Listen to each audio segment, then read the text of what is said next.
Assalamualaikum warahmatullahi wabarakatuh. Perkenalkan, kami dari kelompok 9 dari kelas Bahasa Indonesia 12.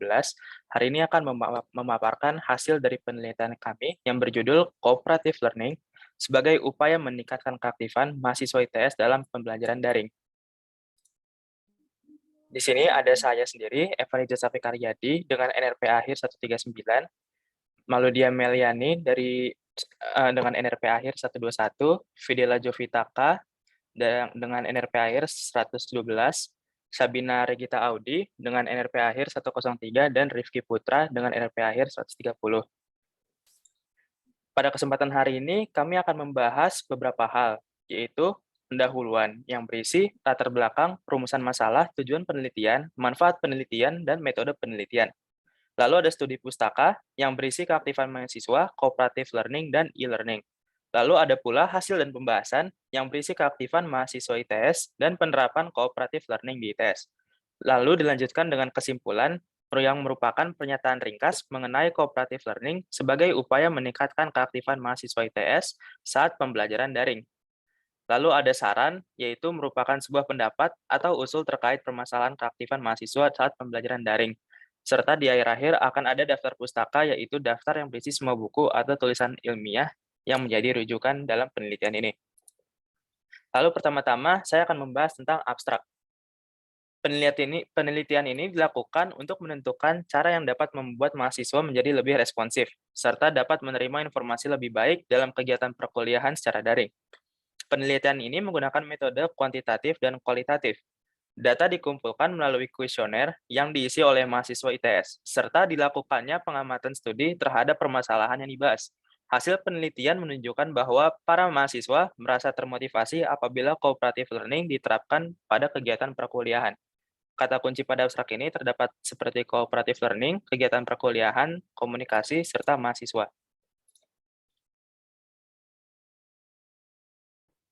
Lalu selanjutnya ada pendahuluan. Nah, yang pertama dari pendahuluan yaitu latar belakang.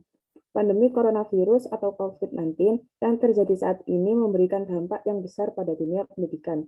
Termasuk di dalamnya sekitar 45 juta siswa di Indonesia tidak dapat bersekolah, sehingga kegiatan pembelajaran harus tetap berjalan secara daring. Dalam pelaksanaannya, masih ada banyak kendala, sehingga mempengaruhi jalannya perkuliahan. Kendala-kendala tersebut menyebabkan mahasiswa menjadi tidak seaktif saat perkuliahan tatap muka berjalan. Sistem perkuliahan yang ideal dilakukan dengan komunikasi dua arah yang tidak delay, di mana gangguan-gangguan komunikasi dua arah hanya dapat ditemukan pada perkuliahan online. Gangguan komunikasi dapat menyebabkan mahasiswa merasa malu untuk berpendapat seperti takut suara tidak terdengar, putus-putus, dan sebagainya. Tidak terjalinnya komunikasi yang lancar dan kurangnya kesadaran mahasiswa menyebabkan kurangnya diskusi dalam perkuliahan, di mana hal tersebut merupakan faktor utama perkuliahan yang baik. Proses pembelajaran daring yang monoton tidak dapat memberikan hasil yang maksimal, sehingga diperlukan inovasi dalam perkuliahan online. Maka dari itu, kami menawarkan metode cooperative learning yang dapat diterapkan pada perkuliahan online. Next.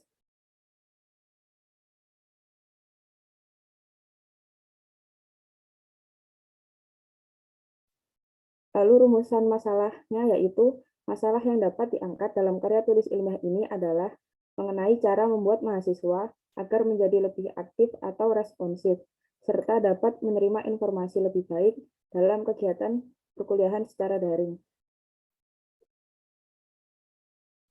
Lalu tujuan dari penelitian ini adalah untuk menentukan suatu cara yang dapat membuat mahasiswa agar menjadi lebih responsif serta dapat menerima informasi lebih baik dalam kegiatan perkuliahan secara daring. Lalu ada manfaat penelitian yang diantara lainnya memberi solusi yang dapat diterapkan dalam kegiatan perkuliahan daring, serta membuat mahasiswa yang responsif, konstruktif, serta kritis sehingga terjadi peningkatan minat dan rasa ingin tahu saat mengikuti kegiatan pembelajaran. Untuk penelitian ini dilakukan dengan menggunakan metode kuantitatif dan kualitatif. Metode kuantitatif ini dilakukan dengan cara pengisian survei dalam bentuk kuesioner yang dibagikan melalui media sosial kepada mahasiswa ITS aktif yang sekarang ini melakukan pembelajaran daring. Di dalam kuesioner ini terdapat pertanyaan, solusi, maupun pendapat mahasiswa mengenai keefektifan pembelajaran daring terhadap keaktifan mahasiswa. Sedangkan metode kualitatif dilakukan dengan cara observasi dan pengamatan studi mengenai keaktifan mahasiswa dalam pembelajaran daring ini.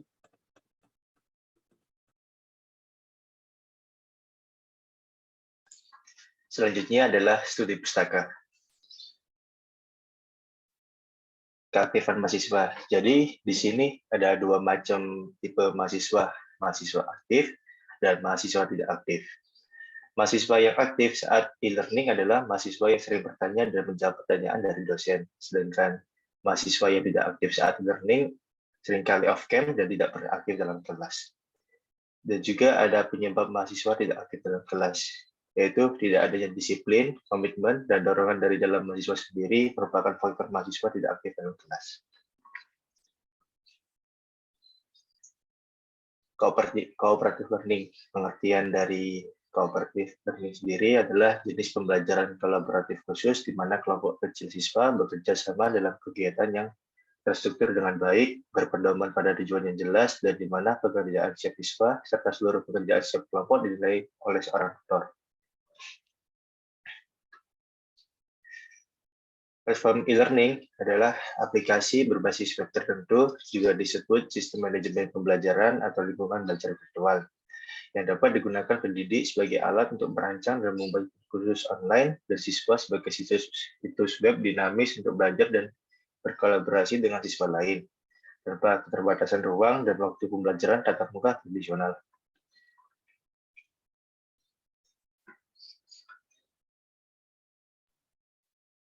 Selanjutnya adalah hasil dan pembahasan. Setelah dilakukan survei kepada mahasiswa ITS aktif yang dapat dilihat datanya, didapatkan bahwa mayoritas mahasiswa yaitu sebesar 56% mengaku bahwa hanya kadang-kadang saja mereka menyalakan kamera.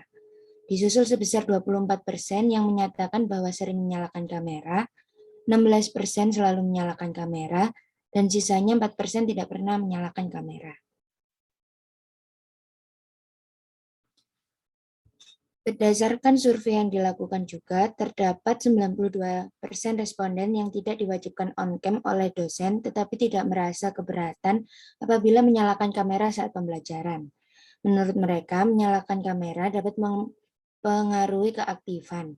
Oleh karena itu, menyalakan kamera dapat dikatakan menjadi salah satu indikator keaktifan dalam pembelajaran daring.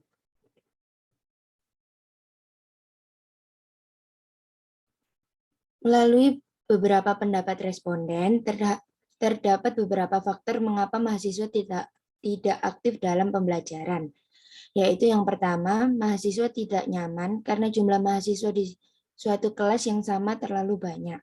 Selain itu, metode pembelajaran dalam kegiatan belajar mengajar yang dilakukan dosen, seperti suasana belajar yang diciptakan atau kejelasan mengenai penjelasan materi oleh dosen, juga berpengaruh dalam keaktifan mahasiswa.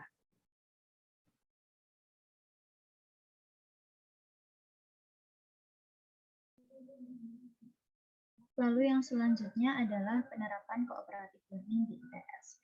Dalam penelitian yang sudah dilakukan, dapat kita lihat bahwa akademisi ITS sebenarnya sudah banyak yang menerapkan model pembelajaran cooperative learning. Akan tetapi masih ada yang belum menerapkan model pembelajaran tersebut. Di situ tertera bahwa 72% sudah menerapkan metode ini. Next. Lalu apa kata mereka? Nah, dalam penelitian ini terdapat 88% yang menginginkan model pembelajaran cooperative learning. Lalu sekitar 76% diantaranya menyatakan bahwa metode ini sudah efektif dalam kegiatan belajar mengajar secara daring. Dan sebagian besar responden, sekitar 84% mengaku bahwa dengan adanya metode ini membuat mereka lebih percaya diri dalam menyampaikan pendapat mereka. Dengan metode ini juga membuat lebih dari 50% responden menyatakan mereka bisa lebih fokus dalam pembelajaran, lebih mudah memahami materi, serta tidak malu bertanya mengenai pembelajaran yang diberikan. Next. Nah, di sini terdapat diagram perbandingan keaktifan mahasiswa. Jadi yang hijau ini adalah saat mahasiswa menggunakan cooperative learning dalam pembelajaran daringnya, sedangkan yang kuning saat mahasiswa menggunakan metode biasa. Dapat dilihat di sini. Di sini yang satu itu adalah tidak aktif, lalu yang 2 sampai ke 4 itu, yang keempat itu lebih aktif. Jadi dapat dilihat di sini, yang hijau itu dia mulai saat dia menggunakan metode cooperative learning, dia mahasiswa merasa lebih aktif. Jadi karena di sini ada peningkatan gitu ya bentuk diagramnya. Lalu yang kuning ini bentuk diagramnya menurun, itu menandakan bahwa dengan metode biasa mahasiswa itu kurang aktif gitu. Next. Lalu ada perbedaan pada kedua metode. Nah, perbedaan pada metode cooperative learning adalah mahasiswa dipaksa untuk berdiskusi dan bertukar pikiran di mana dalam kelas biasa hal itu sulit terjadi. Nah, pada pembelajaran normal, dosen akan memberikan materi dan mahasiswa akan mendengarkan. Sedangkan pada cooperative learning, setelah dosen menjelaskan, maka mahasiswa akan dibagi dalam kelompok kecil untuk saling berdiskusi.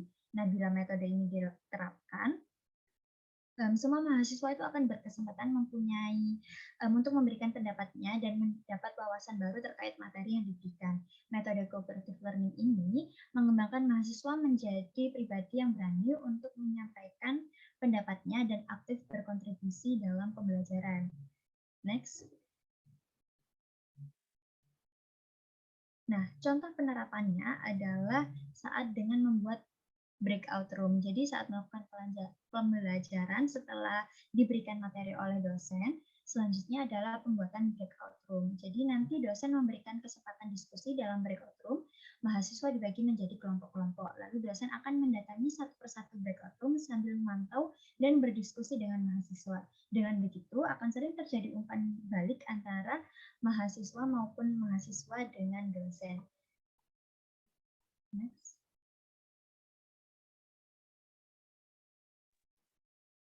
Lalu kesimpulannya. Nah, kesimpulannya yaitu sebagian mahasiswa ITS menyatakan bahwa dirinya kurang aktif selama perkuliahan daring. Maka diperlukan metode baru dalam perkuliahan daring, yaitu dengan cooperative learning. Mahasiswa ITS telah mengenal metode cooperative learning dan menjadi lebih percaya diri dalam mengutarakan pendapatnya. Hasilnya, metode cooperative learning lebih efektif daripada metode pembelajaran normal. Bila metode cooperative learning diterapkan, mahasiswa akan mendapatkan kesempatan yang sama untuk berkontribusi dan termotivasi untuk aktif di dalam kelas.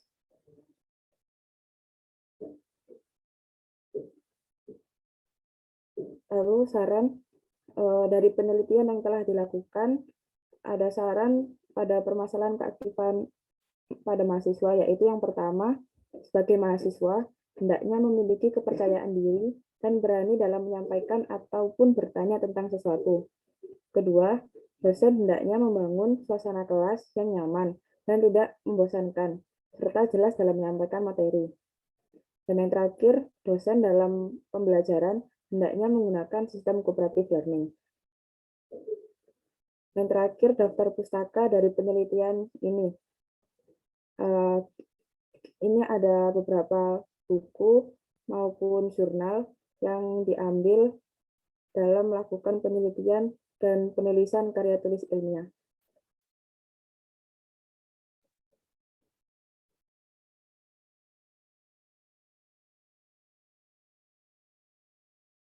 Sekian dari kelompok kami, kurang lebihnya mohon maaf. Wassalamualaikum warahmatullahi wabarakatuh.